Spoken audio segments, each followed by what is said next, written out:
So I'm Joe Hootie. I have made this full body 3D scanner. Let's see. I made it at a ASU class for my school, which is Herbert's Young Scholars Academy. The class was called Digital Culture. This is actually my third one I made. The first one I made was, let's see if it's on this slide. It's this one right here. The class was just a pass or fail class. If you made it, you passed. If you didn't, you failed. So as you can see on the first picture is a Kinect sensor on 2 rails. That's how it was done. First part of it, the Z-axis had been already made from a past rig, so that was kind of handy. It got me further on in the project pretty fast. So basically what it does is that the Kinect sensor went up and down while you stood on this part right here. You spin around, and as you spin around, the Kinect sensor would map you out by sending a grid of infrared dots onto you, and it would by then be able to make a mesh. So then I had a laser cutter at the lab. We were laser cutting these gears right here. It was this was the biggest gear that they cut at ASU, so kind of small, don't you think? So that was it when it was first completed. And then so in order to control the Z-axis, I had a double pull, double throw switch, which means that you have 2 switches that controls the motor, so it can go up and down, so it can go reverse and forward. That is the full picture of it all completed. We actually took this to a convention called SIGGRAPH. Is it here? And it's in Anaheim, California. And this place is where a lot of mainframe companies go. It's a 3D convention. There's Wacom there was Blender there, if you're anybody that uses Blender. It's a 3D software. Then there was, let's see, PrimeSense was there. So when I was at this convention, I was using a Kinect sensor. This Kinect sensor was okay resolution, but ASU brought me to this convention, and they had this ginormous rig that was like probably from where I'm sitting to the ceiling tall, and it was in a C form, and they were doing twice the resolution. Then PrimeSense comes around and gives me this little sensor right here, and then I was doing double the resolution that ASU's rig was doing. So that was kind of fun being ASU at their own game. So here I am. Let's see if you can see the right behind me in the top right-hand corner. Might be able to see the rig. But there's a lot of people there. It was really fun. Didn't know, I was just playing around with the sensor at the bottom left-hand corner, seeing if I could scan their teapot there. At SIGGRAPH, they have these little teapots that Pixar does teapots for SIGGRAPH. HU, they have a different teapot because teapots in the old days were the hardest thing to make and render in rendering softwares, so that's been their symbol. Then I made another one at Maker Faire, Kansas City. They flew me out there for a week, and in return, I had to make them a full-body 3D scanner. This is what it looked like. So you can see it was kind of similar to the first one, having the 2 poles, but not the big amount of wood behind it. Underneath the Z-axis, you can see the little round table.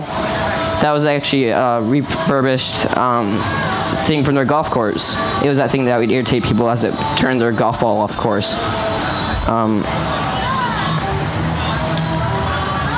This one I made in my house. I ordered the aluminum extrusion, which is this aluminum rods right here, from Open Build. And then I 3D printed some of the bottom parts, as you can see on the pictures. And then ASU let me keep the turntable. That was kind of fun. Then majority of this is 3D printed, just scrap stuff I found around. The only thing that is not scrapped is the aluminum extrusion. So then there's the PrimeSense. The PrimeSense actually does 4 times the resolution of a Kinect sensor. Let's see, what was this picture? this is the bottom base right here. I have 3D printed, designed all these parts. I redesigned the bottom part that supports the Z-axis from other file on Thingiverse. I can't remember the name of it. So then again, there's the turntable. So I had to design all the Z-axis, the way for it go up and down in Blender, because that was a software of choice for me. So as you can see, the thing that holds down the motor, the turning part, stuff like that. Another couple pictures of construction of it. The scanning process. First, you stand here for about 2 to 3 minutes. It spins you around. As it's spinning you around, the sensor will scan you, send out a grid of infrared dots on you. It looks at those infrared dots and looks at the displacement of those dots. And with that displacement, it can create a mesh. And I use a software called Skinect. It's around $100 to purchase, but you can use a free version, but there's limited export quality. I prefer Skinect because I like the layout of it the most. Scanning, like I said, the grid, the sensor goes up and down, like this, like that. If I rotate it around, you can kind of see how it turns up and down.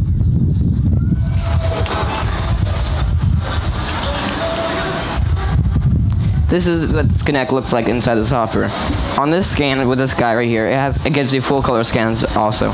The scans I get with this sensor, I normally get around 700,000 vertices, and that's a mesh has vertices where points in the mesh come together, and that's how I base the quality of each scan off of. One of the scans I actually got around 1 million vertices, which I was quite proud of. So here's a couple of prints I have done. The one on the far right, somebody did with their own printer, and it was about this big print. That was actually a Kansas City scan. The one on the far left hand was the. Has anybody heard of Blender Guru? Or anybody? Andrew Price? No. Okay, he does Blender tutorials online. I met him at SIGGRAPH, and he was just like this on the scanner. So that was that print. And then I use the Finia normally to print out my prints because I prefer that one. It does really nice support structures, stuff like that. So the PrimeSense Connect, there's a difference in size. The Connect is a lot bigger, the PrimeSense is a lot smaller, and it has actually a lot better resolution, a lot lighter. So I don't know the pricing difference. I think the PrimeSense is actually cheaper, possibly, than the Connect. Any questions? Yes. I'm 16 years old.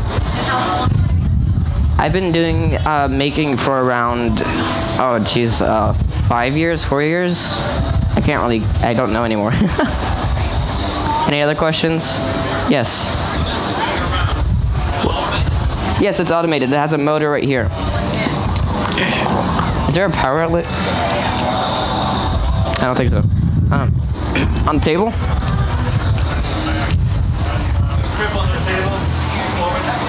Oh, okay.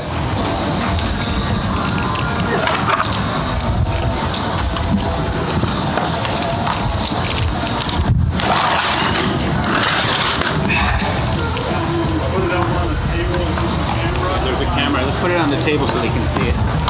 Okay.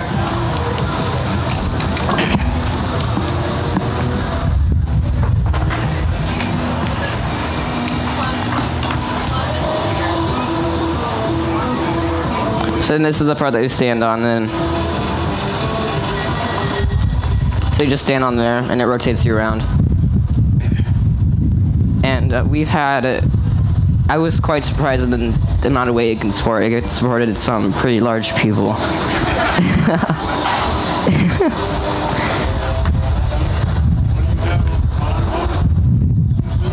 Yes, it's just a Lazy Susan right here. So that's the bottom of it. Oh, that's neat. So, when we first put the Lazy Susan on, we didn't think about getting any dust inside of it. So I spent about 3 hours picking out dust and stuff like that out of it originally. Not a fun process. Any other questions? Yes. Do you think the future of action figures and maybe even concept art movies is going to be body scanning? Yeah, actually, I think in Germany there's a little public thing that you stand on, and it rotates you around, and then you just pay like, I don't know, $5, and you just stay in whatever position you want, and it'll give you a 3D printed version of yourself. Anything else?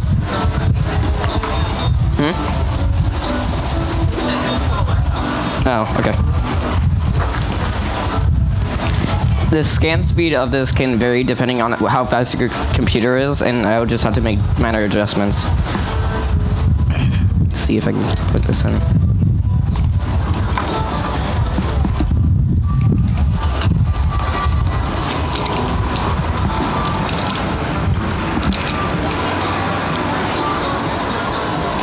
So this goes up and down. It's kind of glitchy right now because of how I carry it. It's not very efficiently.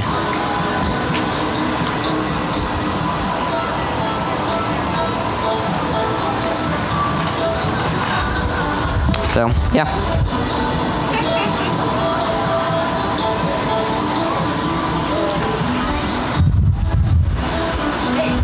Yes. Oh, I've also made surface mount LED display for the Arduino. I've made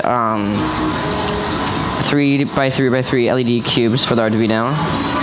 Both of those you can get at the Maker Shed. And then I've been working on a couple other projects too. I got a, if anybody's heard of Epson's Movario, they're like Google Glass but binocular.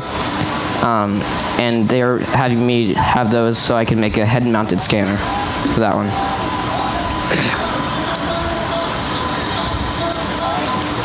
Yes? Did you do a dog? Like how long does something have to stay still? Like a dog? A dog, as long as it could stay still for maybe a minute, 2 minutes, if I got a good computer. Like you can't move it all. It can't move at all, no. If it moves its head, it'll have a average of every movement of its head. So it'll have a big head, like a big flat hammer head.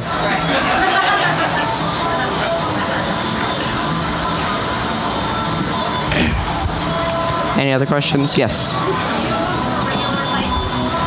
The high school I go to is a 2-year high school. I do all my science the first year, and I've actually gotten all that done, and now I'm doing all my humanities this year. So this year I'm doing world history, American history, econ, gov, Spanish 2, language arts 1 and 2, and then special things, stuff like that. It's not special for science. It's just get into high school, get out. It's Cambridge-based high school. But it's kind of a weird school though, because our classes aren't separated by grade. It's separated by intellectual level. So I've had a 9-year-old in my class last year, and there's some kids that are going to Calculus 2 classes at the university. Yes. What made me think of doing this is the class that I was taking, which is digital culture at the ASU campus, was this was one of the options to make my original 3D scanner. Let me see if I can find it. How do I do this? That scanner, I was the only one that actually wanted to do that one.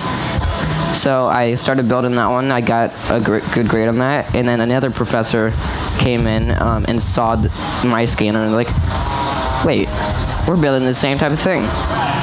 So they asked David Snapple, which is the professor that I was with's name, and he said that, talked about me and how I made it, and they're kind of irritated because they've been spending the whole year on theirs, and I did mine within a semester, and within a fraction of the cost of theirs. So then they decided to take me to SIGGRAPH, and that's how I ended up building my second and third one. They own the original one. They let me keep the turntable. It's open sourced. Yes. There's other scanners I saw at SIGGRAPH that they're using in the medical field. There's and again, this would be kind of a fun toy to have in your house, because who wouldn't want to have a full body scanner? You get a new say you have a case that you want to make, just scan the object, put that into some 3D software, and then you can scale your design off of that case. Yes. I do not have a URL, but I have a blog. It's Look What Joy's Making at blogspot.com. Look What Joy's Making at blogspot.com. Here, if you guys want to pass these around. That's all we have. Oh, okay, whatever.